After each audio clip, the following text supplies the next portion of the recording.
Hello and welcome. I'm Andrew, and this is Marissa, and this is another edition of the Dugout Podcast. And I want to get straight into it, Marissa. Let's address the elephant in the room: Cristiano Ronaldo and his behavior at Manchester United over the past weekend. Details dropped on Sunday night. It was Sunday evening. Yeah. That he had done an unauthorized interview with Piers Morgan, talking about the things that he was upset about at Manchester United and how he has been treated. What was your takeaway? I'll let you go first. I have a lot to say, but I'll let you go first. I wasn't shocked. I mean, you felt like a lot was simmering under the surface for a while. Mm-hmm. So, but I'm a little surprised at the manner in which it was done. Like, for me, why not just drop the whole interview one time? Why these little pieces and pieces and pieces? Right. Because not everybody just picking at those pieces and might not know the context. Right. But his comments were very interesting, to say the least. They were inflammatory. So let's get into it. Right, yeah, sure. He talked about Ten Hag. Mm-hmm. He said that the coach and 2 or 3 other guys around the club are trying to force him out. Right. He felt betrayed. Mm-hmm. He felt like some people don't want him at Manchester United, not only this year but last year too. And that's really interesting to me, considering that Manchester United did not let him go in the summer when he expressed a desire to leave. Right. So that was interesting to me.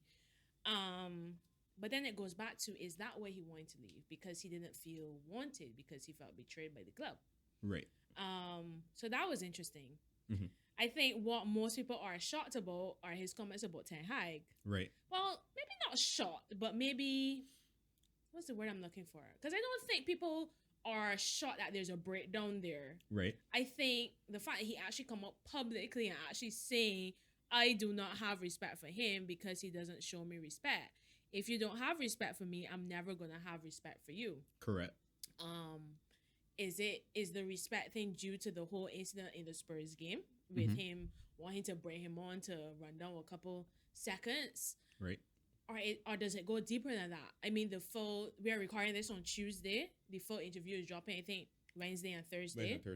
So Friday, by the time we release our podcast, the full interview would have been out, and we'll probably have some more context. But I think that has caught the football world off guard. Mm-hmm. He said something about Rangnick, which I didn't like, as though he was like, if you're not even a coach, how are you going to be the boss of Manchester United? I've never even heard of him. That surprised me a bit. I'm supposed to believe that Ronaldo never heard of Ralph Rangnick. But okay, before going further, right? Uh-huh. I'm gonna let you keep going. Mm-hmm. But I want you to put an asterisk on everything you said, because I want to respond to everything. Yeah, I individually. got them, Mari. Got it covered. Yeah, Right. I got you covered. So that was a little surprising. Especially since he was the interim manager for about, I think from January to the end of the season, or was it from? It was from Ole lost a job in November, I believe, Okay. early November, so maybe from November right onwards. And you could see that a lot of those players, and I've heard a lot of leaks when he was in charge about how the players didn't respect him because he wasn't like a well-known name. And I kind of think that's a bit out of order. I know it's Manchester United, but I think as players, you still have to respect the boss. Mm-hmm. Simple as that. His comments about Rooney, do we need to mention those? Sure.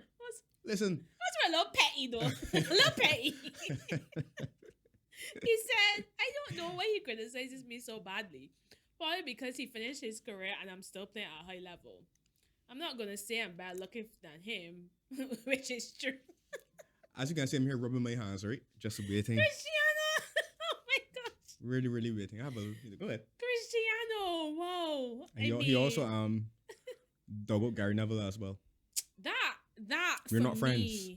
For me, I have the biggest, his comments about the manager were out of order. But I have an issue with that because Gary Neville has always defended him. Right. And the one time that Gary Neville actually speaks out against him, and rightfully so, he has an issue. It almost comes across as if he can't handle anybody saying anything bad about him. Right. He doesn't take too kind to constructive criticism. Yeah. He did say, to give a little more context, he did say though that he doesn't get why Rooney and Neville were criticizing him so harshly, especially having shared a dressing room with him. He Right. said that. But still, I believe that, look, Cristiano Ronaldo doing what he did, well, you had expressed understanding for him not wanting to come on. It was still out of order. And I think there is nothing wrong with Gary Neville for speaking out against it. It was the one time Neville actually had the guts to do it. And then all of a sudden he and Cristiano aren't friends anymore. It just seemed a bit petty. Just a tad bit petty. He expressed disappointment at the facilities that he says that I think some of the things he left, well, he left when he left. He said not some, he said still, all of them. But right. So basically, you're saying that the club hasn't nothing moved has forward, changed. Yeah, right? Hasn't gone forward with the times, hasn't evolved. Yeah, essentially, from the infrastructure to how it's run. Right. Yeah, and that's why I know a lot of Man United fans are up in arms, get out my club, whatever. But for me, one of the key parts of his comments that I really appreciate as a player was when he actually called out the ownership and the hierarchy of the club. Right. He talked about you don't have some things inside that help us to reach the level as City, Liverpool, and even now Arsenal. He talked about how Sir Alex even knows the path that the club is on, a path that they should not be. And he says that the people who are in charge don't want to see because they don't want to see, or are not seeing because they don't want to see. And I think a lot of Man United fans have expressed displeasure at the Glazers and how they're running the club. So I feel like, yes, some of Cristiano's comments were a bit, but that should not distract from a lot of the truths that he called out in the interview. Right. It's okay for there to be a middle ground. I think sometimes we live in a world where everything just seems black and white. So if you don't like one thing about the interview, you disregard it completely. But that shouldn't be the case. Understand that he's upset with the club from top to bottom, because he also called out some of the young players as well, which I found interesting. Said that they're not willing to learn some of the lessons that he had to learn and stuff. Right. And I mean, you could see that. I find young players of this generation tend to be very...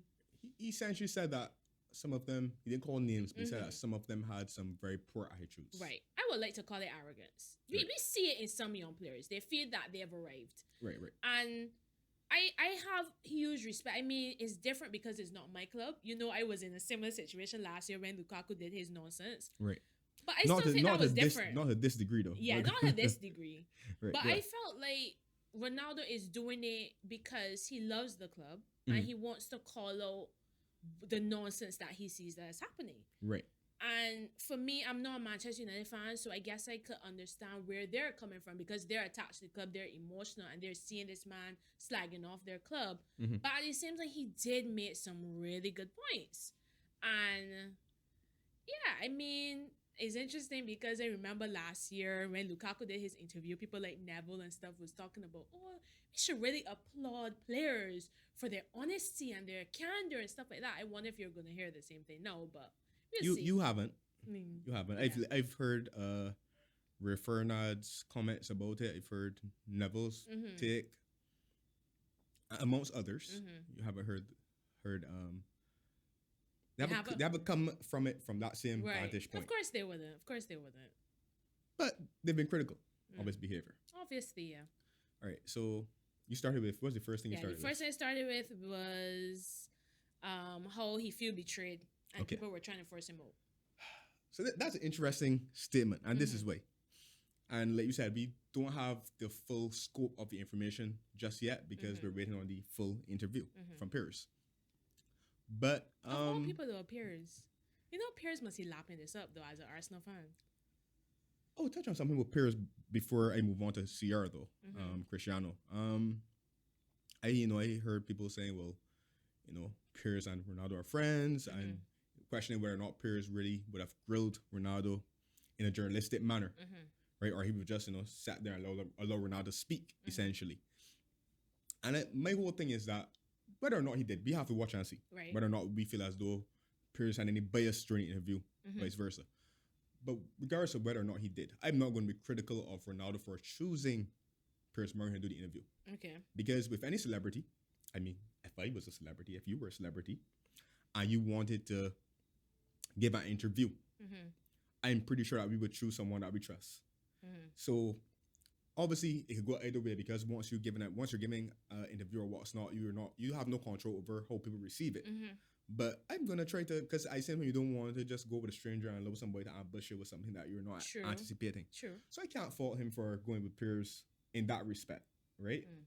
Because I feel like, yeah, most people would want to be in control of the narrative. Yeah. But neither here or there. Feeling betrayed. Interestingly put. Because the whole thing is that how can you feel betrayed when you were the one who wanted to leave in the first place? Mm-hmm. Now, like I said, I'm going to wait on the full scope. But my thinking, if I'm trying to understand where Ronaldo might be coming from, I think that once Ole left, or once Ole got his sack, I'm imagining that maybe he's suggesting that that whole betrayal might have been when Ryan came in, and it became clear that the club wanted to perhaps go in a different direction, because I never got the sense that Ryan and Cristiano Ronaldo had any harmony in terms of Ryan really wanted to favor him as a starter in the team. They didn't, because it was Ragnick that told Tuchel not to sign Ronaldo. So I got that sense that they weren't buddy.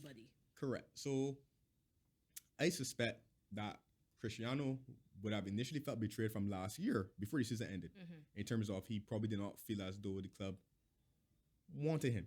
Now I'm going to skip something and go straight to Ragnick, since I mentioned him just now. Let me ask you a question. Okay. Did you know Ralph Ragnick before he was appointed at Manchester United? Yeah, I did.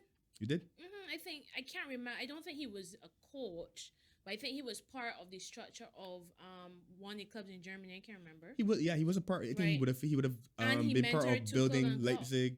Right. Well, that was the narrative that came out. People said that he would have had some sort of influence on Klopp's pressing system.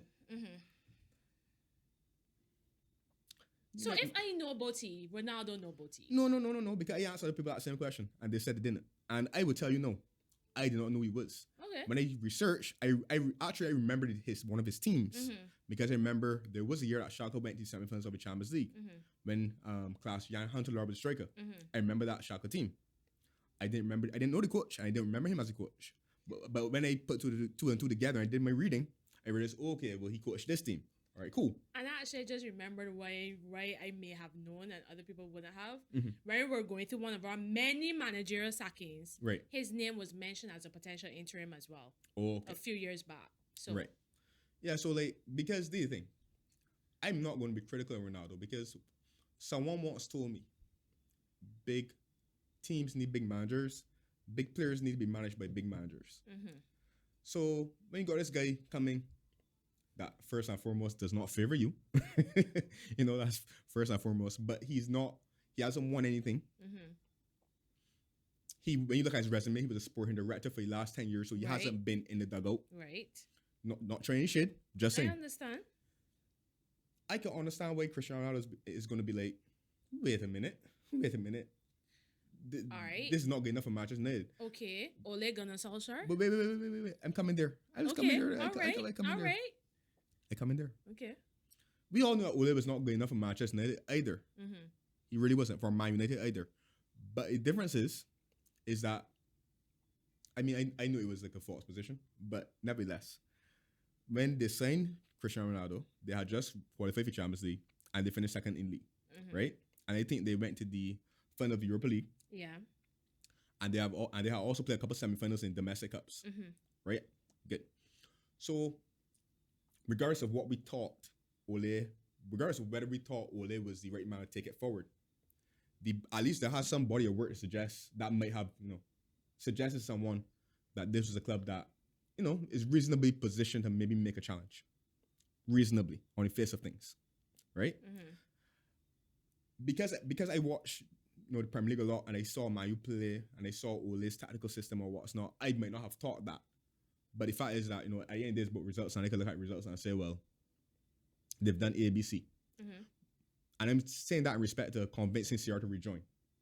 When you went to see Cristiano Ronaldo and you said, we'll come back to Manchester United instead of going to Manchester City, you would have, I trust and believe you would have said, we just finished second in league. We signed Jadon Sancho. We signed Rafa Varane. We're adding you. We believe that this team can go this direction. We just went to the final Europa League and lost on penalties. So we're close to winning something. That would have been the narrative that would have been spun, right? Now, if it was him, I would not have necessarily bought it, but maybe he bought it. You get what I'm trying to say? Yeah. Good.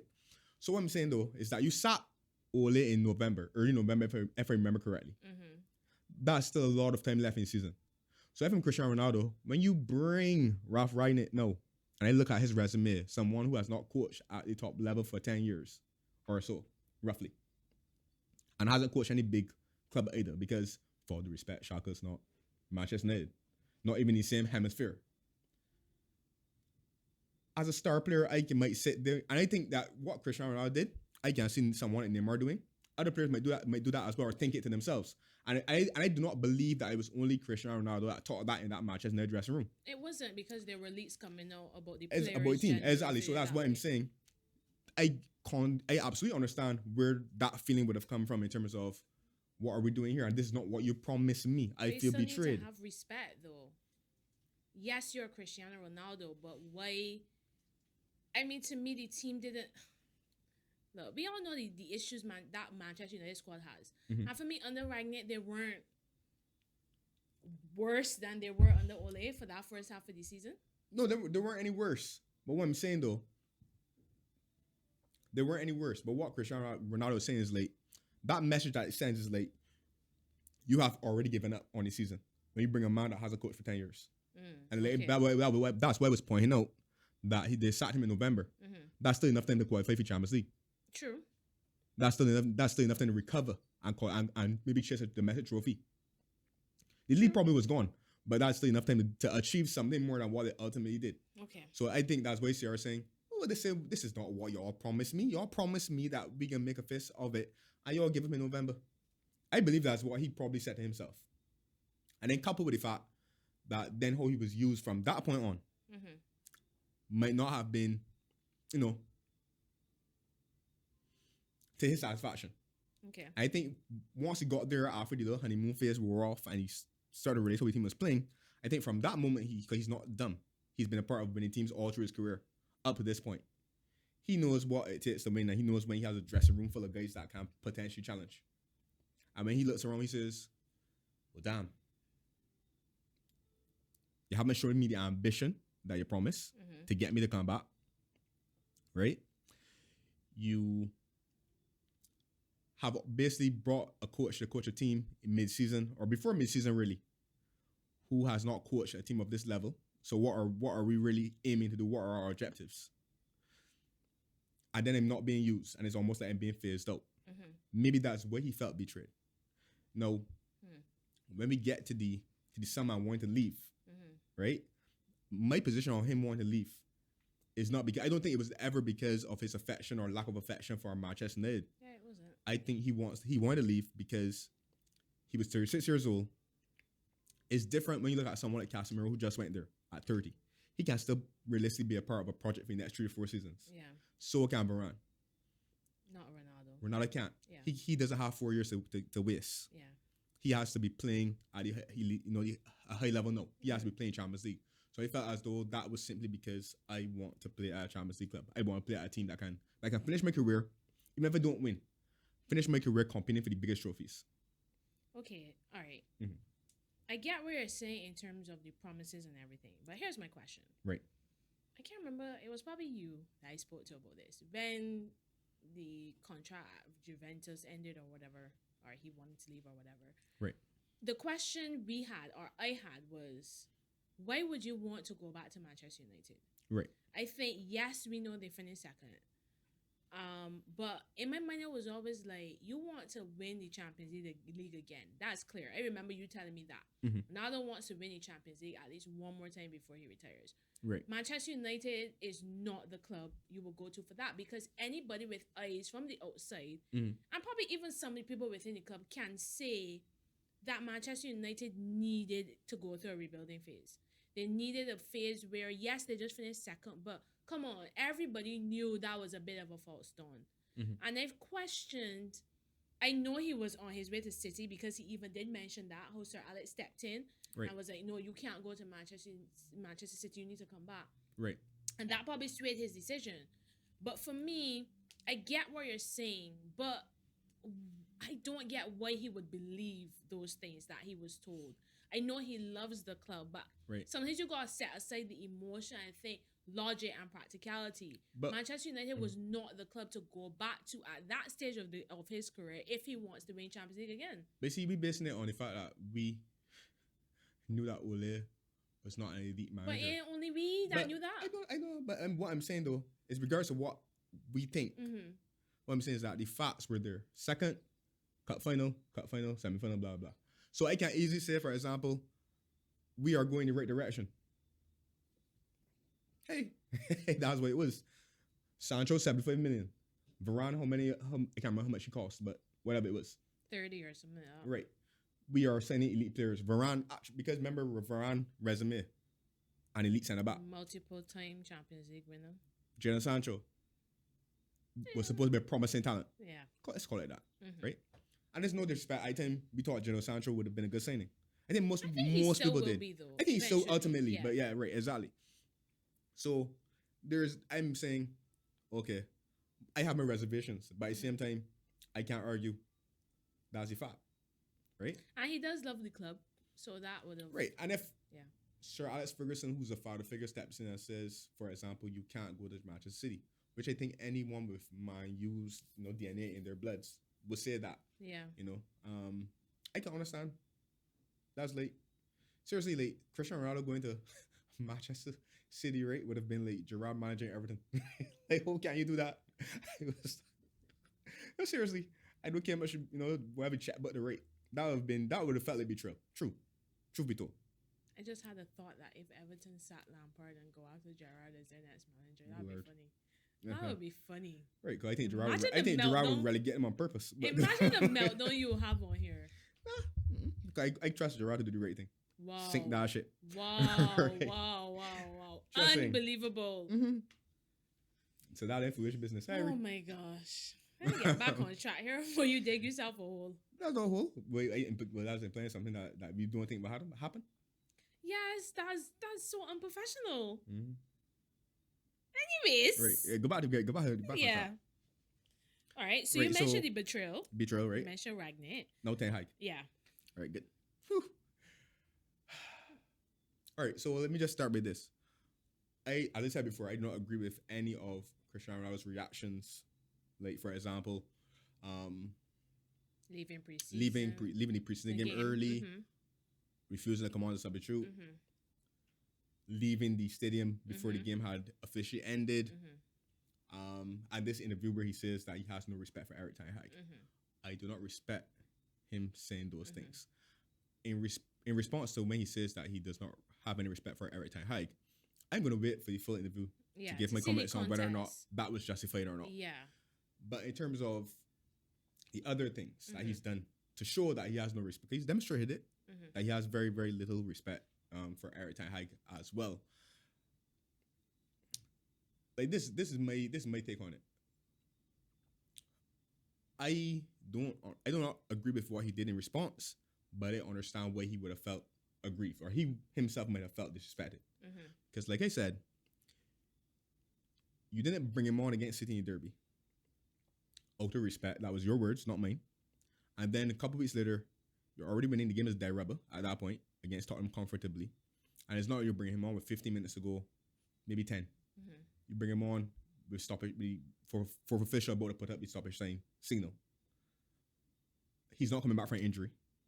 It's not like he's unfit. Like, you could have hid behind that in the start of the season when he didn't attend preseason, and you said that he needed to get up to speed. He's already up to speed, and you do that. As a superstar, like, I'm not sure that any superstar would have taken that well. No, maybe not every superstar would have done like Cristiano Ronaldo and said, "I ain't coming on," Mm-hmm. which you shouldn't do, right? If it's the manager's job to manage your team and make the subs or whatever the case it be. But I feel like there's an art to managing players, and I think was that the right call from Ten Hag to do that to a star player, to a global superstar, a modern day great. I would say all the time, not a Man U fan, have never supported Portugal, have never supported Real Madrid or Juventus, but he's a modern day great, a modern day legend. Mm-hmm. Would you do that to Messi? Even in twilight of Messi's career, would that happen? And if I call some other people, let me see, what are some other star players? Would someone do that to Sadio Mane? Would someone do that to Lewandowski? Would someone do that to Sergio Ramos, for example? Although he's a defender, different situation. But you get what I'm saying? Yeah. Would you do that to Luka Modric? If you took over the club and he was not part of your plans? There's a difference between tailoring games and then making it feel as if someone's a fringe player or just on the fringes of the squad and not really a part of your plans. Yeah. And here's the thing. And there's also why CR might feel betrayed. When he said that he wanted to leave, Erik ten Hag was the first, obviously that was the first question you get asked. But he was the first man to come out and said, Ronaldo's part of my plans. Multiple times too. Multiple times, exactly.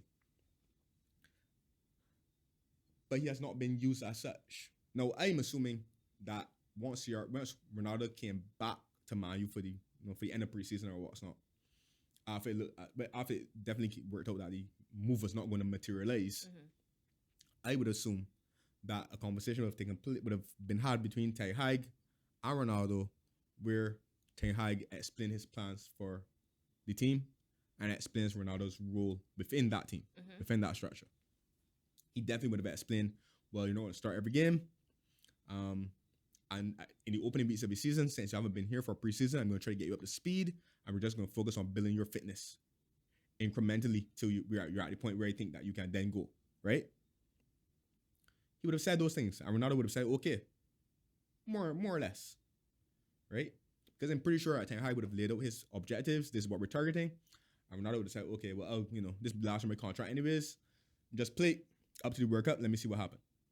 Fair enough, right? My feeling is that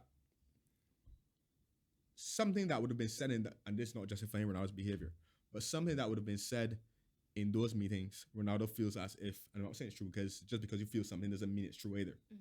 But something said in those meetings, Ronaldo would have had to left that meeting, that room. And after a few weeks, months, felt as if, okay, this is not what I was guaranteed. This is not what I was assured. And I'm guessing a player Ronaldo's stature would have probably said something to Ten Hag as well. Maybe asked for a meeting because players can't do that. And he definitely can't do that. And maybe he's So it feels as if, and based on also what Piers Morgan would have said in terms of where we should watch, the full interview and stuff like that, it feels as if Ronaldo has the perception that Ten Hag has told him one thing and then behaved differently. Okay. And I feel that's where that whole feeling of disrespect comes from.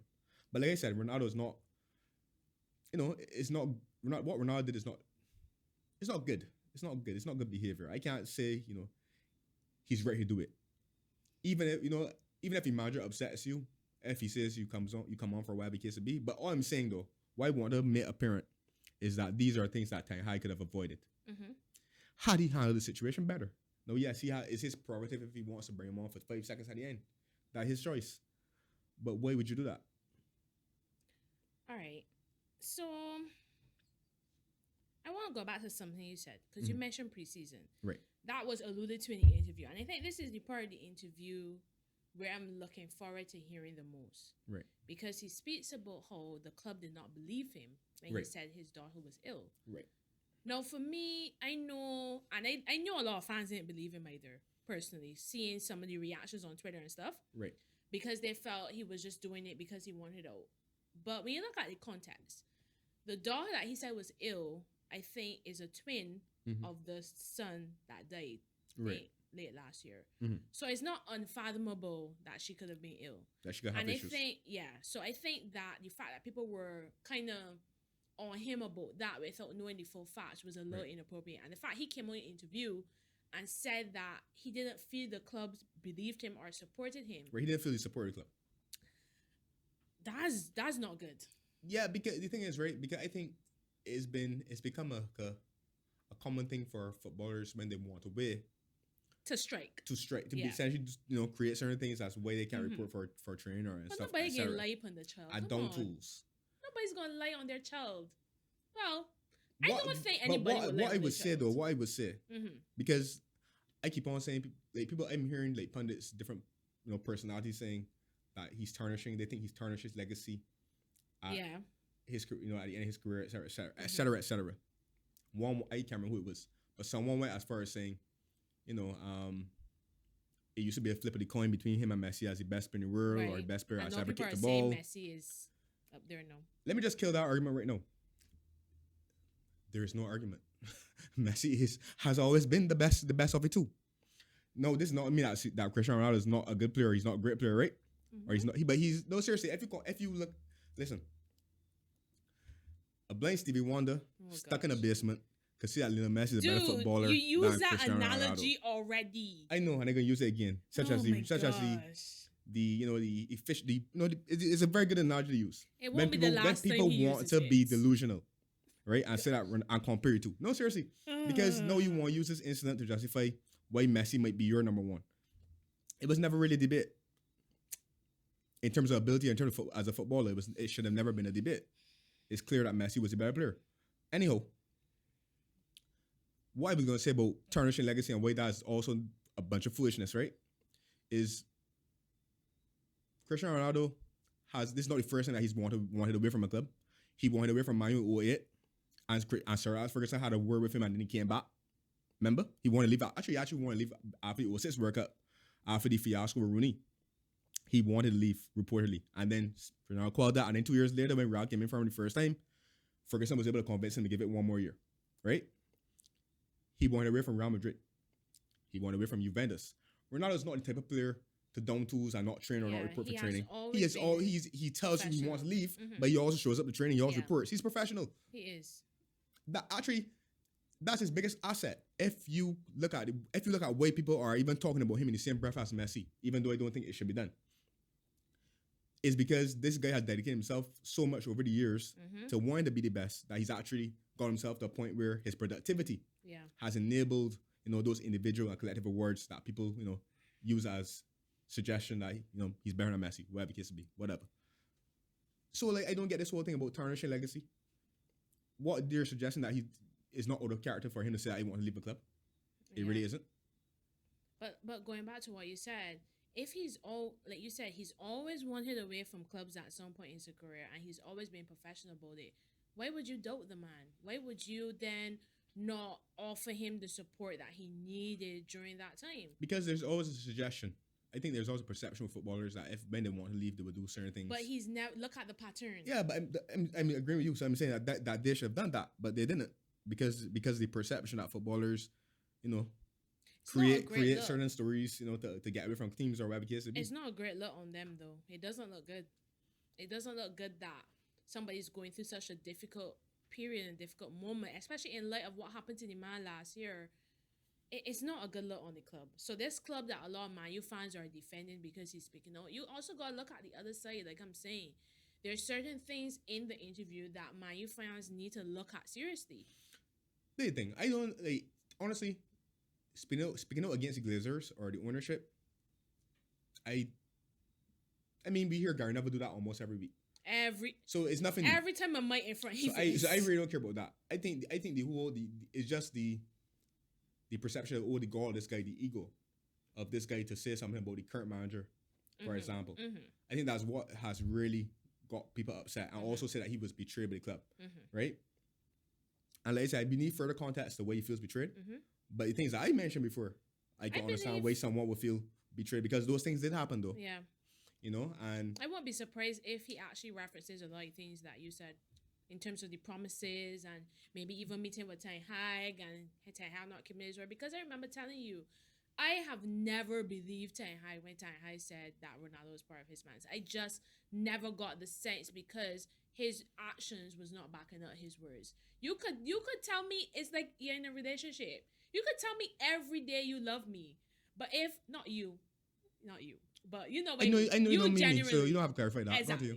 You could tell me every day that you love me, but if your actions are not showing me that you love me, I'm not gonna believe it. And for me, I just don't believe that Ten Hag's actions were lining up with his words. You cannot tell me, oh, Ronaldo is such a key part of your squad, but yet you want to bring on the man 2 minutes to the end of a game. But here's the thing. So he's not bringing him on at all. Here's the thing. It's not Ten Hag's responsibility to call Cristiano Ronaldo either, right? True. So you gotta give Ten Hag a little bit of leeway there. He is the manager. manager. He doesn't owe him anything. But like I said, there's an art to managing, and especially when you're managing big players, and you're managing someone who, for the last decade, or more was considered, Mm-hmm. either one or two Mm-hmm. in terms of the best players in the world Mm-hmm. consecutively. Right? Remember, it was just Messi, Ronaldo, Messi, Ronaldo, Mm-hmm. Ronaldo, Messi. Mm-hmm. There's art to managing big players and keeping them on side. So even if whatever your plans are, he's there. And one of the things I don't like, or that I would say, like the notion, there's almost a notion that Ronaldo, Man U plays better for Ronaldo. No, like Ronaldo can't play football anymore. Like he's a scrub. Yeah. When Ronaldo had that transfer request, how many Man United fans wanted Ronaldo to go? Not many, None. because they were like, "Oh, where would we be for his goals?" Player of the year last season, most goals. So like, there to me, right? If in the World Cup, I see a different in terms of performance or output. Mm-hmm. I'll say that, but he hasn't played enough Mm-hmm. for us to determine that he's deteriorating or diminishing necessarily, and that's been because of fitness, injury, and obviously issues with the club. Mm-hmm. So it isn't a case where, but it's almost like a suggestion that he just don't fit in and blah blah. And people talking about Man U on the time highlight Man U's a pressing team. They're not. They don't press. Yeah. We saw against it, they don't press. So you can't spin that narrative and say, for example, that is a case that he doesn't fit in on that accord. Mm-hmm. For whatever reason, and like I said, Ten Hag's job is to manage the team and get results for the club. He's well within his rights to say that I don't want to use Cristiano. But the notion that coming from some people, like I heard someone say that he is a dinosaur. Really? That wasn't saying so a few months ago. Really. That wasn't saying so a few months ago. But something that I've learned over the years is that, I don't always respond when people say things though. Mm-hmm. Because I find that people have like a notion of who shouts the hardest wins the argument. Who taught you loudest don't win the argument. Just saying. So let that person be mellow. The guy's not a dinosaur. There's no evidence of that because he hasn't played. Mm-hmm. If he was playing, and you could have said to me, "Will we see in 3-4 games on his spin Mm-hmm. that his performances have been subpar?" Then fine, you can say that. But you can't say that he's not been given the opportunity. Right. Now, how he has behaved, he shouldn't get the opportunity neither. Don't get me No, wrong. I think he's done. I think he's trained. But obviously, he's done certain things, right? No, I mean, I think he's done at Man U. Yeah, we think coming that's on proven. next in terms of the Okay. future. It's done at Manchester United. That's an exit interview. He knows what he's doing. He Possi- doesn't expect to go back to Manchester I United. mean, listen, Look at the timing of when he he doesn't dropped want it to. and everything. He doesn't want to. Exactly. See, So he put himself in his shop window for the World Cup. Have a great World Cup. Suitors come in January. He get. listen, what I he still maintain, right? I know people look at it and what people are using as justification is that he didn't. No one took him in summer. I still maintain my belief is that there are reasons why no one took him. It's not because he can't play, or it's not because he wouldn't be an asset. Mm-hmm. It's simply because no one wants to pay a wage fee. Sorry, a transfer fee for someone who's pushing 37, and no one wants to pay those $500,000 wages that Manchester United have, Mad.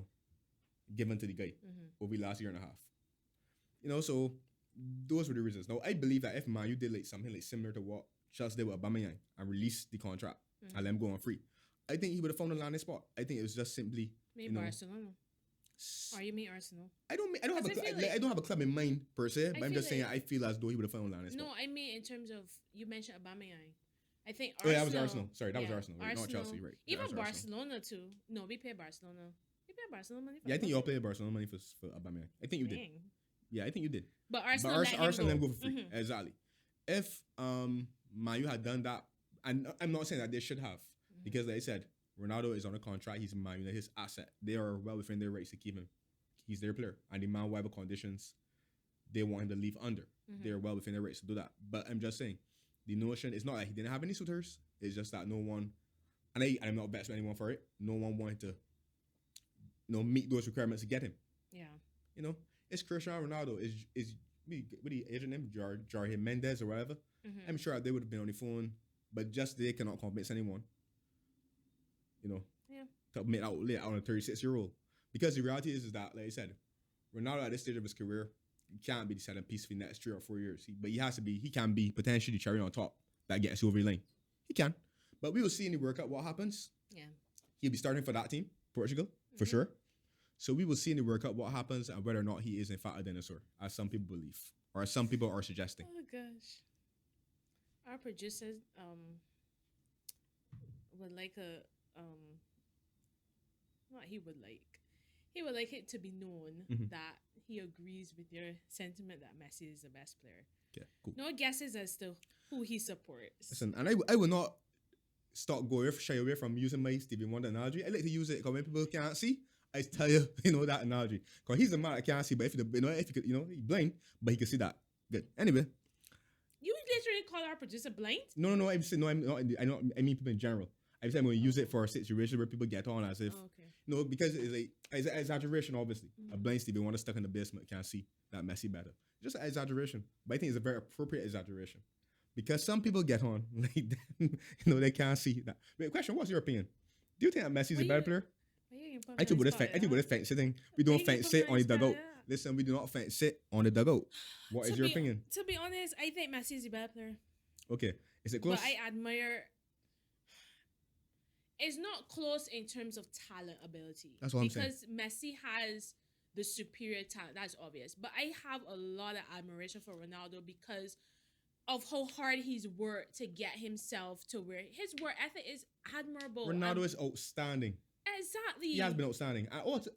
Before the film game, Ten Hag also said that Martial is the best finisher in Man U squad. I believe that's what I heard the commentator relayed. Did he really say that? Yes, he did. Oof. Listen, at 36 years old, right? Rashford and Martial put together, he ain't better than Cristiano Ronaldo as a finisher. I can't with nobody tell me. But that's neither here nor there. But something else before we move on, though. Sure. A lot of people have been trying to dissect when the interview was done. I think I narrowed it down. Go ahead. Because in one of the snippets I saw, Piers mentioned the snub of Gary Neville. The snub of Gary Neville happened end of October, early November. I was recently, yeah. I think, considering this is his second official week in November, I think the interview was done last week. Okay. And I think that they made either last week or the week before that, but definitely in the last 2 weeks for sure. Because people were trying to figure out, was it earlier when he stormed off and stuff like that? But I think it was within the last 2 weeks. And I believe, like you said, it's an interview because I believe obviously he did it so that, because when you look at the calendar, World Cup starts on Sunday. It goes all the way to the 20th of December, I believe. Yeah, it does. Premier League starts back on 26th, which is Boxing Day. And then you have 5 days until the transfer window opens again. So he's done it so that, to secure, a transfer. I don't think Ronaldo cares if Man U, Yeah, he doesn't. But if Man U won't be spiteful like Kippy, that's a whole other story. They won't. But we'll see how that unfolds. Like we said, next week we'll talk about the full interview. Hopefully we'll get to watch it. I am watching all that. I'm watching all that. You go ahead. It's only 90 minutes. 90 minutes of my time listening to that. Behave yourself, man. Honestly, I would probably listen to it and do other stuff. Maybe. All right. I'm watching it though. You gonna. I definitely will. All right. So now we want to switch focus. We spent a lot of time on Ronaldo though. It's true. But we want to switch focus and move on to the World Cup that I am not excited about. Right. So what we're going to do in this episode? Me? I'm always looking forward to a World Cup. I think what's happening with me now, because of the weird timing, so many people missed out due to injuries. I think when the first game kick off, I think that is when my excitement can start to build. But right now, with the leading up to it, I won't say I'm excited right now. I always look forward to it just on the simple fact that we have to wait 4 years to get one. Fair enough. Yeah. I'm looking forward to it for that reason. But it's unfortunate with the amount of injuries that certain key players have had. But I always feel in a World Cup year someone gets injured, because even in summer there are people who miss out. Yeah. But it seems strange at this point, like a lot of players that we wanted to see on show are missing out. And the other disappointing thing that you mentioned is the weird start times. Yeah. Because, don't be watching football and teaching people children. Listen, stop with that. That's a wildly incorrect accusation. That did not even come into my mind. I was just simply All right. I was just simply going to say that I will not be able to watch the games, as freely as I normally would. That's all I was going to say. All right. Because somebody decided to carry all the way down behind God's back in Qatar. But anyway. Another analogy that you just love to use. Yes. Down behind God's back, man. The party back you can't reach. Anyway, God can see everywhere, so the analogy doesn't make sense. Well, fair enough. Anyway. Oh gosh. Anyway, it makes sense to me. Yeah. But right. So what we're gonna do is that we're gonna look at the bookies' favorites for the tournament, and mention any dark horses. So obviously the first, I think according to bookies, the first favorite is Brazil. What are your thoughts on the squad? Are the chances? Honestly, I could see why they're clear favorites. I mean, this is not the same Brazil of 2014 for sure. When they had that unfortunate semi-final defeat. Mm. I think honestly, this Brazil team has all the bases covered, and I mean, two world-class keepers, Mhm. world-class defenders, a world-class midfield with some up-and-comers, Mhm. and that attack looks absolutely formidable. Mhm. So I am not surprised that Brazil is most bookies' favorites for the World Cup. To be honest, Okay. Um, I understand why they're favorites, but I still have my reservations. why? Okay. You said the attack looks formidable. I don't think the attack has a clear out and out goal scorer, definitive goal scorer, because I still don't think. Or who's he? They got people that can score goals, yes, but do they have That's a? all you Do they have need a? in a tournament. Do they have a lethal? Do they have a Haaland type, a lethal somebody that you know Harry for sure? Kane has one golden boot at the last World Cup. Correct. Yeah, but Harry Kane's foolishness. It's folly. But go on. Go on. My point is, he win golden boot, but yet England were so, But And he won England the are golden not- boot off of penalties and corners. So like I'm not listen, I'm not True. saying Brazil team cannot score. I'm saying, right, if we anticipate that this World Cup will be one where the teams that we're about to mention now rise to the occasion and play up to what we expect or their supposed level. You might find, where defenses are really, really good, midfields are really good. You might need a difference maker. And they have many. They have Vinicius. They have Who is not a Neymar. true goal scorer out. Oh, no, I'm saying. Yes, Go ahead. but I just think my point is I don't think that not having a out goal scorer is going to hamper Brazil because they can get goals from everywhere. Everywhere. Their centre backs could pop up at any point. Their midfield could pop up at any point, and they have different makers in the top. When you're on the field, right? I know where centre backs could pop up at any point because I don't think that any of their centre backs, to my knowledge, are renowned for their goal scoring attributes necessarily. Thiago Silva could bump in the head. Yeah. Any centre back can, but he's not like a. I would not go at the start of the season and say Thiago Silva is a, out and out like I expect him to get 10 goals from me from centre back position from corners. I just saying. Obviously not. But okay, what I'm saying, right? What you're calling, what you are describing are a lot of chance creators. Neymar, Vinicius, who's the other people? Anthony, Gabriel Jesus. Got Rodrigo. You got Rodrigo. Rafinha. See, Sorry. you got goals in the team. I'm just saying. I'm just Richarlison. saying. For example, when you look at the history of teams that have won the World Cup, with the exception of maybe Spain 2010 and France last World Cup, Giroud played in number 9 spot, right? With the exception of those two, most teams that win the World Cup have a lethal centre forward. So you have closer with Germany, you have Brazil, Ronaldo, and you keep going. So I'm saying, that's my only reservation. Like, are they going to in games that are tight? If they play a game that tight, is Jesus, for example, going to pop up and be the person at that finishing touch, or whoever plays through the middle? I think they'll. But we'll see. I think they'll be. Fine. So you expecting them to win? I ain't saying that, but I don't think what you're saying will be a huge issue for them. I think it will be. And the next thing that I think will also be a huge issue, or potentially be a huge issue, is on paper, yes, the team is really, really nice. But because of the European Nation League and the reduction in friendlies from a European perspective, Brazil hasn't played a lot of games against what we call high quality European competition Okay. over the last 2 to 3 years. Fair enough. So this World Cup is really like trial by error. They got a lot of expectation though, but we'll see. I guess we see. I'm not rooting against them because I'm not that type of person. I don't root against people, so I don't. You just feel so because you do it. But anyway, Wow. Okay. yeah, but I don't. So take my word for it. I'm not rooting against them. I'm just saying those are my reservations, and I think they're slightly valid. Like, look at this thing with Richarlison anything, but he got a little fitness concern. Oh yeah, I forget about Richarlison. So maybe they got the man out. I think Richarlison will score most chances. He seems to be a consistent goal scorer. Midfield Fabinho, Casemiro, midfield seems to be workman like. Mahrez. Okay. It's a good squad. It's a good squad. It's a very good squad. Next team. Who starts in goal? Alisson Becker. Not a question. But either of you two can start, but I think Alisson Becker will. But I could be wrong. I don't really. I just wanted to hear your unbiased opinion. Yeah, my unbiased opinion. Sure. It's obviously it's unbiased because I'm a Liverpool fan, but it's my unbiased opinion. All right. But either two could start. It doesn't really matter to me. Okay. But you think Alisson better than Alisson? It's neither here nor there for me. Distribution wise, he is. All right. If you're looking for top quality saves or. All right, we won't go into that debate. I think Alisson Becker got a nod. Okay. It's not a debate, it's a fact. All right. Anyway, next team on the list is Argentina. I believe they're your second favorites. So what would be Messi's last World Cup?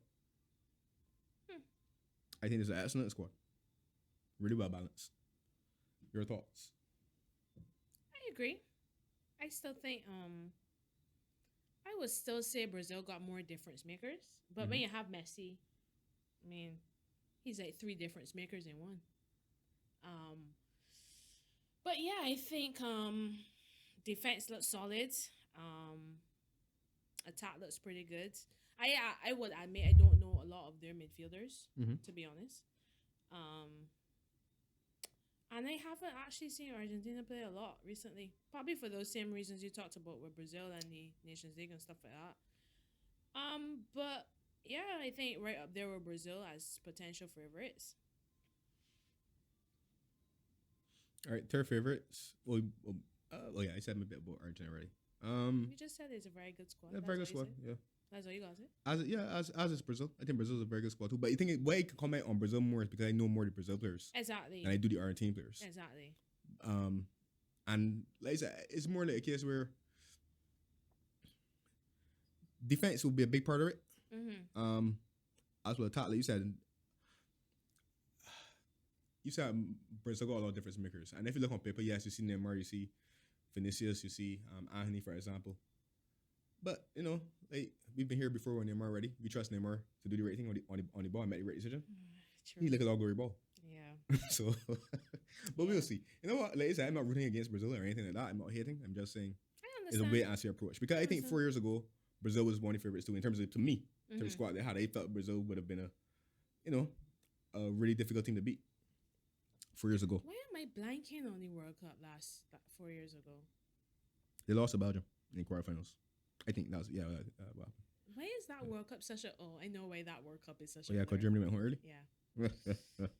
All right, next team is France. France that are missing N'Golo, Kante, and Paul Pogba, among others, I believe. So what are your thoughts about the France squad? Or sorry, France's chances of defending their crown? I mean, I think France has one of the deepest talent pools in Europe.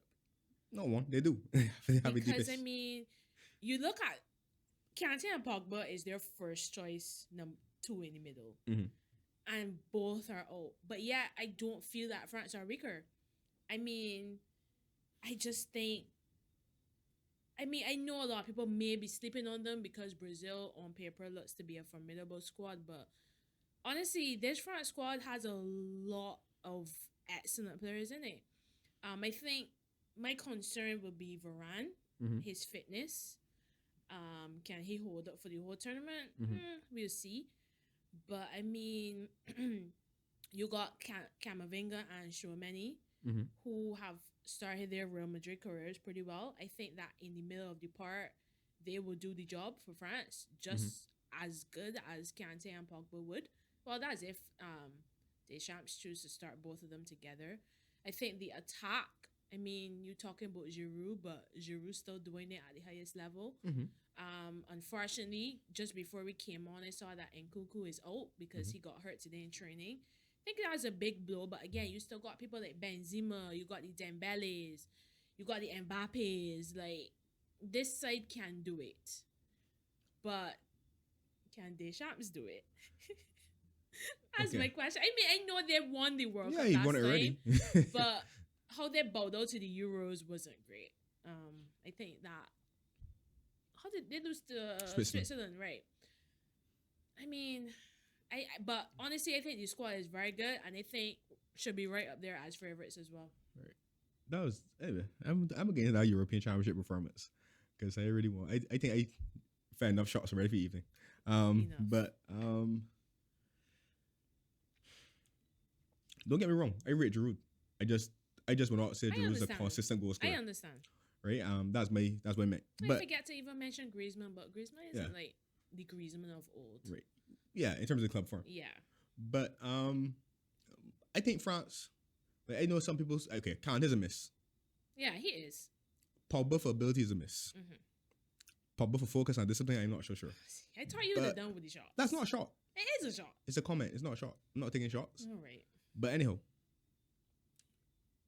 But if you want me to take a shot, I can take one, you know. If you want to discuss, you know, what contributed to their exit. But anyways, it don't seem that you want me to. Focus. It don't seem that you want me to. I don't. No, because I was just mentioning that about Pogba and I was gonna move on. Okay. And then you jumping. I thought you said you were taking shots. So then when they say that, you feel the need to go and take a shot. Yeah, because you want proof that I'm not taking a shot. I could go a step further if you really want me to take a shot. But nevertheless, my issue with France is not okay. Yes, Deschamps tactically has been questioned before, but I'm not so much worried about that. I'm more worried about the harmony among the squad. That's all. Seriously, that's the only thing that I feel like will stop that France team from challenging and going all the way. The harmony, or you know, is everyone going to be on the same page in one accord, lockstep? We'll see. But I think that on paper it's still a very, very good squad. I agree with you. I think actually not. I think they have the deepest talent pool in Europe. It's mad. You see how much France players that could go aren't going? Like, Correct. Just a phenomenal nation then. I feel like some of the European nations need to start doing background checks and see where the grandparents born and stuff like that. And see if It's true. They call some people that get some caps. Oh I don't my gosh, understand. it's true. All right, so that's France, third favorites. And then we have two teams joined for fourth. So we'll start with Spain first, just because I don't want to talk about the other one. So we'll start with Spain. Really, man. Trying to delay the inevitable. Spain, some big calls. They left out Thiago Alcantara and Sergio Ramos also did not make it. David De Gea did not make it either, but I expected that. He didn't even make the provisional. Right. I expected De Gea not to make it, but why did they not include Thiago? I think it's more down to do with what Luis Enrique feels is Thiago's fitness capability, because Thiago is not really, Thiago doesn't really have the legs anymore to get on the pitch. Still a good player though. I would have still taken him, but me too. Just for experience, I don't know. I know Spain is always thereabouts, but I don't know. I've never been a Spain fan. Like, interesting. I don't know why, but it's just something about Spain that just don't float my boat. But I would say that they have a good squad on paper as well. I think they have a really talented midfield. I would be a little bit concerned about defense, to be honest. In attack, I think they have a couple of difference makers in attack too. In Asensio, I mentioned the midfield. I think my concern with Spain is that defense. It's not a defense that fills me with confidence, to be honest. Right. Alonso in the World Cup squad? I know. I can't remember. No, he is not. Oh. He's not. Okay, so they took Jordi Alba. Correct, and they took it's probably the better left back anyway. Jose Gaya. Okay. Aymeric Laporte. Hugo Guillamon. Aspi there too. Aspi, Dani Carvajal, and Paul Torres and Eric Garcia. Yeah, it's not a defense that fills me with confidence. Right. That will be my. When you look at the other sides on paper, the other sides on paper have much better defenses, much more solid defenses that you can guarantee clean sheets. I'm just not sure that Spain defense could guarantee me clean sheets. I'm gonna go a step.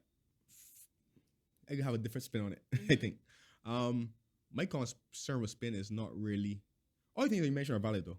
But for me, their issue is more to do with experience. To me, it's a very young squad. So are they mature enough and ready yet? Really in defense though. Defense is probably the most experienced. Yeah, but I know how much of them may play. True. Carvajal would probably start. Probably. Alba. Yeah. Laporte's still new to international football. He will start though. Yeah, he can start. And then the other person might be Eric Garcia or Paul Torres or somebody that might be at the center back. One of the two of those. But I felt in terms of more like the attack and the midfield, it's a very, very inexperienced one in terms of who might get a starting role. But Spain plays the same way throughout the age groups. So I expect Spain to be a good team right. So I'm just not sure if if they're ready yet to go and win the World Cup. But in terms of defense, I'm not so worried about the defense either because Spain traditionally does not concede a lot of goals, and the reason they don't is because they normally have the ball. True. He can't concede if he got the ball, but Spain's susceptibility is always the counter attack because their defense does not have a lot of pace at the back. So that's why I would be concerned about teams catching them on the break, right? But or in transition, right? Can Busquets still get on the pitch like before Robert years, for example? I might be concerned about those things per se. Yeah. But I think Spain will beat a lot of teams or beat teams that average. Yeah. You smiling? We got to talk about talk the next team. All right, fifth place team. Joking, man. Joint fourth place, currently bookies, is England. Now we don't need to get into why England's on this list. We already discussed it before. I think I said, because of the recent tournament history, that's why they're probably so high. I'm assuming that's why they're so high because I personally don't think you thought. Remember, you said that you thought more about England's talent pool than I did. I don't think England's talent pool is that great. But that's why they're there. I'll let you go first. I just decided to whack the ball in my court. Is you team? Ladies first, buddy. Is you team? Anyways, Andrew, you know how I feel about England already. Like, I think Southgate has made some very poor decisions in defense. And some very strange decisions in midfield. I think ultimately, I don't know why England's so high on bookies list because Southgate is the manager. That summarizes my thoughts. I think some of the decisions that Southgate has made in that defense have been shocking to me. Like, how are you not taking Tomori? How are you not taking Tomori to World Cup? I'm not saying this because he's a Chelsea Academy product. He's genuinely better than at least 3 of those centre-backs that Southgate has taken, in my opinion. Although he claimed that, he hasn't done enough to oust them, whatever. Connor Cody, Harry Maguire, and Eric Dyer. I forget Eric Dyer in that squad. Yeah, that's true, right? But he said it was spot on. Yeah. I think along same lanes as you. To be honest, I'm a Chelsea fan, but Ben White should start, but we all know he won't. That midfield is strange for me too. Like, again, I'm a Conor Gallagher fan. I'm a Chelsea fan. But would I have taken him to the World Cup? I'm not sure. There's some people that can feel hard done by, like James Ward-Prowse. Calvin Phillips has played an hour for Man City yet for the season. I'm not sure.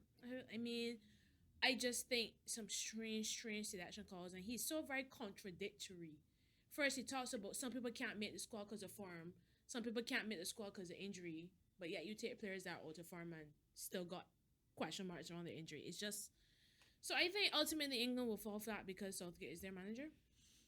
All right, so I try to be as concise as possible. Okay. I really don't want to spend a lot of time on this team.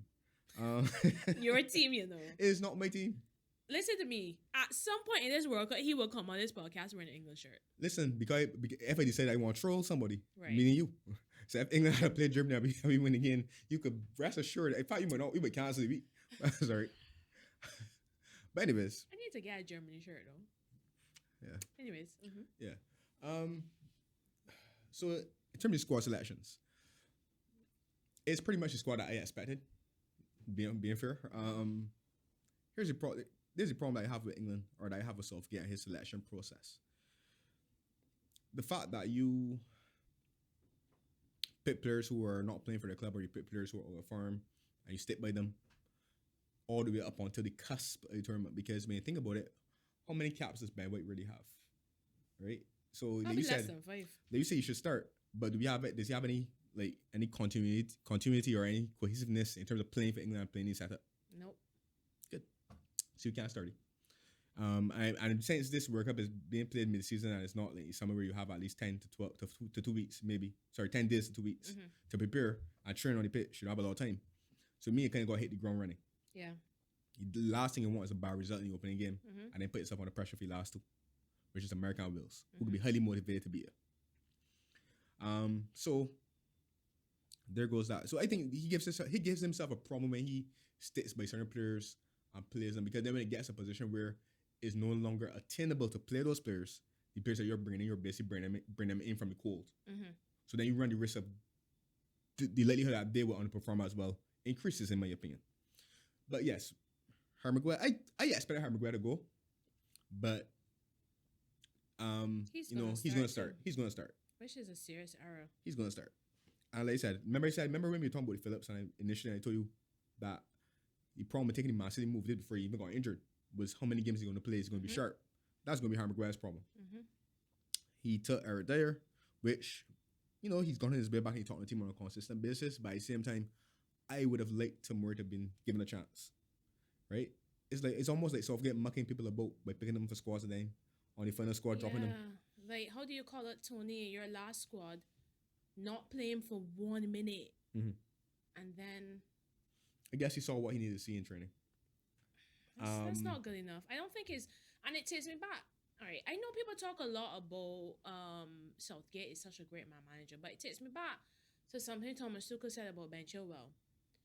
Ben Chilwell was the only member of that England team not to play a single minute. And I remember when he came back, Tuchel was like, it affected him mentally. And I just find that if you're not a Southgate favorite, he doesn't treat you well. That's my perception. And to me, I would feel for somebody like Tony. And I know Tony had a message within 2 goals he scored against City at the weekend. Because I feel for him. You talk about, you take Callum Wilson. I don't have a problem with that. But who has more goals in the Prem this season? Tony. And Callum Wilson has his fitness issues as well. Why can't you take Ivan Toney to the World Cup? Is it because he plays for Brentford? But not only that, I got serious problems with bringing Marcus Rashford over the goal too. Because to me, yes, he scored some goals from Man Utd, some vital goals, but I wouldn't say that Rashford is anywhere close back to what I esteem to be Rashford's best either. So I got a bit of a problem with that. Yeah, I agree on the Gallagher analysis as well. But like I said, we all know Maguire was going to go. I know Phillips was going to go. I know Walker was going to go because these are mainstays of the Southgate system. I got Southgate squad. You're also his favorites. I knew Henderson was going to go. Yeah, so I pretty much predicted his squad, with maybe the exception of Gallagher and Rashford. I didn't think Rashford would get it. But that's what happened. This English chances for me. This work is more about the progression that Southgate has made as a coach. So, Gareth Southgate, here's me talking to you. If you could hear me, please. You have taken England to a semi-final of a World Cup.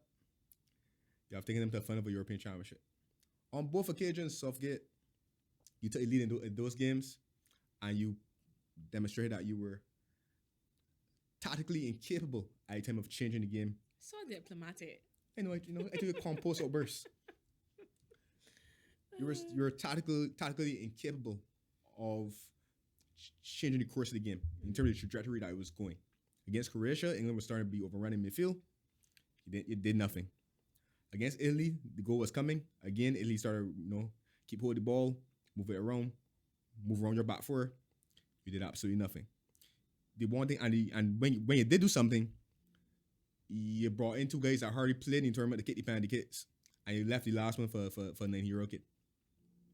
Anyhow, so I think that this World Cup is more about what I'm looking to see, though. I'm looking to see if Southgate is as tactically adept as the pundits want to tell me or want to believe that he is.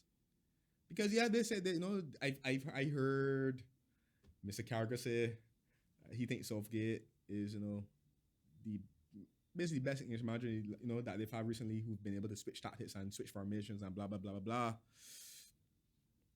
I don't say it that way, but don't get me wrong.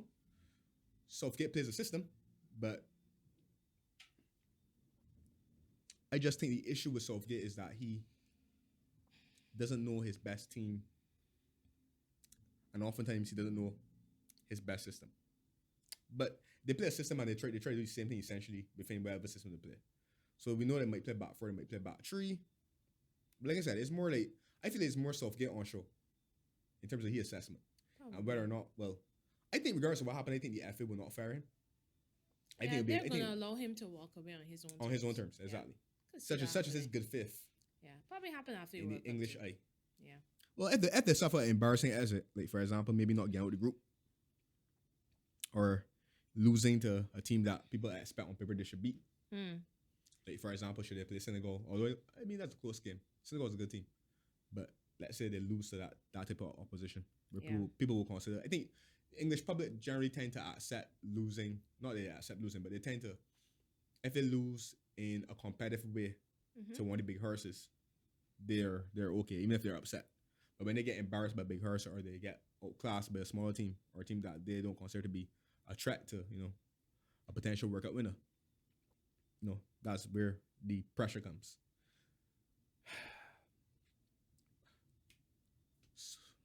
Nevertheless, I have nothing more to say about England. We will see what happens. I don't back England though. Let me just say that. No, I don't support England. I just like to tease Marissa. So if you see me on this show in an England shirt, you know it's just that I come to confuse Marissa because England are doing above her expectation. I know it will annoy her. That's where I get my kicks. You done? No, we have to talk about Germany. Do we? Yeah, the fifth favorite according to bookies. Your team? My team. Want me to give me thoughts first? Sure. All right, let me see squad. I think it's a decent squad. I think it's a decent squad. And I think Germany will surprise a lot of people. Uh-huh. Yeah, I believe that Germany will do well in this World Cup. Uh-huh. In terms of maybe a quarterfinal or semi. Uh-huh. Yeah. If I was going to make a bold prediction. But yeah, I think it's a good Germany team. And like I said, traditionally with teams that are usually competitive and challengers for a tournament, they don't tend to go 3-4 tournaments and not do anything or not make an impact or show any sort of progression. So I feel as though you will leave the tournament a bit more encouraged, or sorry, maybe not you, but other German fans will leave the tournament a bit more encouraged with the team's output going forward. Ball in your court. I have zero expectations for Germany. I've seen Germany play in the last few years, and it has not been good. It has not been good. Makes me long for the days of my Podolskis and my Kloses and my Ozils and my Kadiras and my Philip Lams. Oh, Philip Lam. What a premature retirement that was. Anyways, I have concerns about the squad. You mentioned a lot about goal scorers. I don't know who's going to score the goals in this Germany side. I think we have different makers in the top. Yes, we got the Sanes and we got the Gnabry's. Have a decent midfield, but that defense is such a worry for me. I don't know. I find that I don't know. We concede a lot of goals. And I treat Germany lately how I treat Chelsea lately. I just watch them with zero expectations. That way I don't have to throw things at the TV or yell when I see certain people put statuses on the WhatsApps when they dump me out of tournaments. Okay. So Listen, it was the first time in my lifetime that has happened. So you can excuse I took it full however advantage. you want. But anyways, I'm not apologizing for it. I will do it again too. Whatever. Just so you know. And you should do the same. So I think you should get Germany shirt. In case it happens. I just don't know. I know on paper it looks good, but this side has disappointed me so much over the last few years. I just don't have any expectations. I think I raised an eyebrow when Götze got selected for the squad. Yeah, that was a surprise. That was a real surprise. Timo's out because he had surgery recently. I don't know. Timo. I don't know. I said Timo. Keep going. Anyways, so I just don't know. I don't know why we're so high up on this list. We've got sides like Netherlands and Belgium and Portugal even. I think your squad's a better squad than Netherlands, for example, on paper. I think your squad might be a better squad than Portugal's on paper too.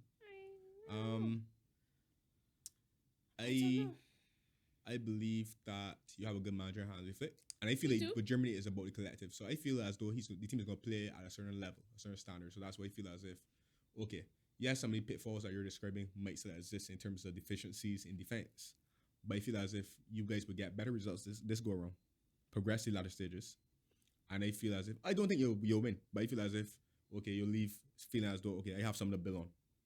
This might be a reset. Let's hope. Let's move quickly to outsiders. Right. Dark horses. I'd probably say Belgium and Netherlands for me. As your dark horses? With an honorable mention to Senegal. Okay, all right. My dark horse would have been Senegal, but Mane's injury has kind of like made me shift a little bit in terms of not necessarily that I don't think they're capable, but definitely He's key for them. Exactly, he's key. Yeah. So I'm not as confident about Senegal's chances as I was before in terms of springing a surprise. And by surprise, I'm not saying Senegal. They could go really far late. Let me say to the semifinal. I think that's the strength of the squad. Yeah. But at the same time, I think they're going to be a good team to watch and a good team. And I think they had the capacity to do well and get to latter stages like quarterfinal, semifinal. I don't think they'll necessarily win it though. But they would have definitely been my dark horse for a team that might threaten to get crashy party, so to speak. The other dark horse that I will be thinking about necessarily would have been between Netherlands and Belgium. But I'll give not to Netherlands. I think Netherlands. So we're on the same page today. We'll do something encouraging as well. Surprising we're on the same page today. Right, so something must be in the water. That's it for. All right, so what will happen is that after the group phase, I think we come back and we will have been seeing most of the teams. Yeah. We will then be able to maybe make a prediction about who we think ultimately will be the 2022 World Cup champions or World Cup winners, I should say. That being said, let's go to Marissa's favorite topic, which is cricket. The World T20, England are the reigning. My worst nightmare has happened. Defending, undisputed white ball cricket champions, having been still the current holders of the 50 over competition and now the T20 world champions. Look, let me just get right into it. You know what I hate most about England is like, it's not that they don't play good cricket, and it's not that they don't have good players. They already have so much stats in their favor. They always just seem to get a luck of the draw still. I mean, when you look at that disgusting World Cup win, because let's face it, no disrespect, but there's no way a side should win a World Cup on boundary code. I don't back England though. Keep on going. So you're not disrespecting me. I just, no disrespect to their fans or their team, whatever, but gosh, there's no way a team should win a World Cup on boundary code. Then you come to this World Cup. That was a rule, but no. You can't. I mean, if it was in favor of New Zealand, it would have been the other way too. So a rule that has not magically changed. Yeah, because people realize it's foolishness, but because it never had to be used before. Foolishness. That's the issue. Then you come to this World Cup. No, give Jackie. I think England has the deepest squad, and they have the most well-rounded squad. They have basically every base covered. But for a team that got so much stat in its favor, why everything else got to go in its favor? They won the toss in both the semi-final and the final. That's like, you get to do what you want to do. I mean, it doesn't guarantee that everything goes your way, but gosh, man, you would like the underdog or the lesser fancy side to at least have one thing go their way. So now that my rant is over, let me actually get to some analysis. Okay. I think the game was lost for Pakistan in two phases. First, their death batting. They were 119 for 4 or something like that going into the 16th over. They scored 19 runs at the death. Yes, Sam Curran has had an excellent tournament and he bowled excellently. Chris Jordan came in and he actually delivered better than I thought he would, because the day to this World Cup, he hasn't been in great form. He lost his place in England's first choice T20 squad, but with first choice T20 team, I should say. But with the injury to Mark Wood, he had to come in and he had to step up, and he did. Right. Bowled well at the death. Both of them bowled well at the death. Excellent death bowling. But come on, Pakistan. Do something more. 19 runs. And for me, when I saw 137, I was like, not good enough. It's not gonna be good enough. They needed at least 150. At least 150 to really push England all the way. So that was the first thing. But having said that, they made a great fist of it. Started well with the ball, took their catches, and unfortunately, one of those catches turned out to actually help England, because Shaheen Afridi took the catch to take the third wicket for Pakistan and hurt his knee, and he's already had knee issues. He tried to bowl, he bowled 2 overs, he tried to come in for the third, first ball, that was it, had to go off. And then Pakistan had to bring on a bowler that was not a frontline bowler. And that's where the game swung because England needed 41 off 29. And they were struggling because Pakistan was squeezing. They were bowling well. And then that over just changed everything completely. And it was like, gosh. England smelled the rat. I mean, yeah, they did. England They smelled- saw England the smelled the rat. opportunity. And it was like... And Moeen Ali capitalized. Now I got to hear things about Ben Stokes, clutch player, greatest white ball team ever, blah, blah, blah. And I'm not disputing any of that. I think England plays some really good cricket. Ben Stokes is an excellent cricketer, but people need to understand the mitigating circumstances. I would have loved to see that final play with Shaheen Afridi getting his full quota of 4 overs. I think the result would have been different. I think it would have been very, very, very different. Because I think, how much did they win? They still had like, what was it, 5 balls to spare or something like that? Yeah, some of that. They didn't like. So it was still close even without Shaheen. And it was like, gosh, poor Pakistan. Just everything just seemed to go against them. But I would give Jackie Jacket. I think England played some excellent cricket in the semi-finals and the final. And deserved winners. Gosh, it almost sticking my throat there, but yeah. Oh gosh. So your thoughts? My thoughts on that final. I agree with most of what you said. I think the game swung. Well, the game came down to 2 things: the death batting of Pakistan, but I think that was they had to go. But I think that was down to the quality bowling of the England bowlers at that stage as well. Yeah. England bowled well, Yeah. and they kept Pakistan. They never allowed Pakistan to build any momentum to really launch. Yeah. And they kept getting wickets at the key moment. Yep. And that always sets you back. Mm-hmm.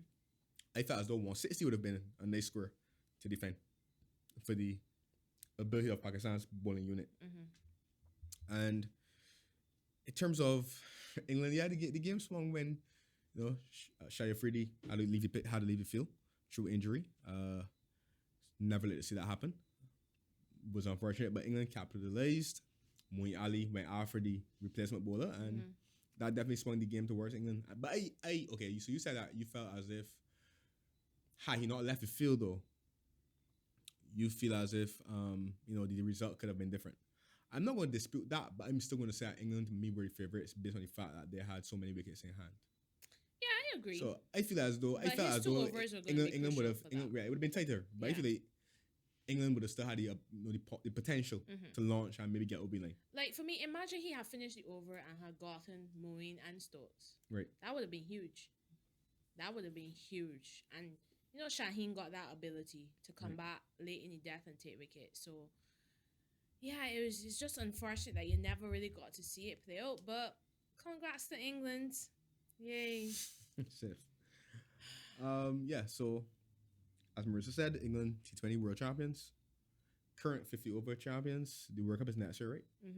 50 over version, and for Marissa's sake, I hope England will retain. I mean, it's not that I hate England. I hate England, but it's more I just feel like they have so much in their favor, resources, depth. I mean, as a West Indian, you're just so jealous. You can't fault a man for that. I'm just jealous. And also, some of their commentators and fans are so arrogant, it annoys me. Okay. I realize there's not one England team I like. Actually, no, I like England women. Yeah. Okay. Cricket team or football team? Both. Okay. Mostly football. No, because let me start getting that arrogant boy yet. Yeah. Because you know me saying so. We go see. Genuinely find that. Anyways, let me not say that. That might sound a little, and that might open a can of worms, but I just genuinely find that women's sports persons are not. Yes, I'm gonna say it. I just genuinely find that women's sports persons are not as arrogant as men. But and I'll leave that where you just leave that right there. I'll leave that right there. Okay. I have no comment to give regarding that. Well, I'm shocked. I know you want to say something, but I don't actually. Oh, okay. I really don't. I'm quite cool. I think you misread me a lot, for whatever reason. Anyway. Not been playing rock, paper, scissors, though. Kudos to you. All right, people. I actually don't misread you a lot. I resent that accusation. I can read you like a book. I bet you when you go off air, you're going to say something about it, though. All right, whatever. I really won't. Because no, I mean, it's not like to me. I don't. It's nothing that can irritate me or has infuriated me. For me to feel as if I need to defend men are there, arrogance or ego or whatever the case would be. Okay. We just don't talk about Cristiano Ronaldo. The evidence in you favor, so But and I'm not saying all men are arrogant. I'm not saying that. I'm just saying just fine. In sports, women tend to be more, yeah. We understand. Okay. And on that subject, you will not get a rebuttal from me. Okay. All right. So that, you have anything else that you want to add? All right. So this has been another episode of the Dugout Podcast. We look forward to the World Cup. I look forward to Ronaldo's interview, the full interview with Piers. And I look forward to your messages about it. Cool. Yeah, so hope you enjoyed, and we'll see you next time.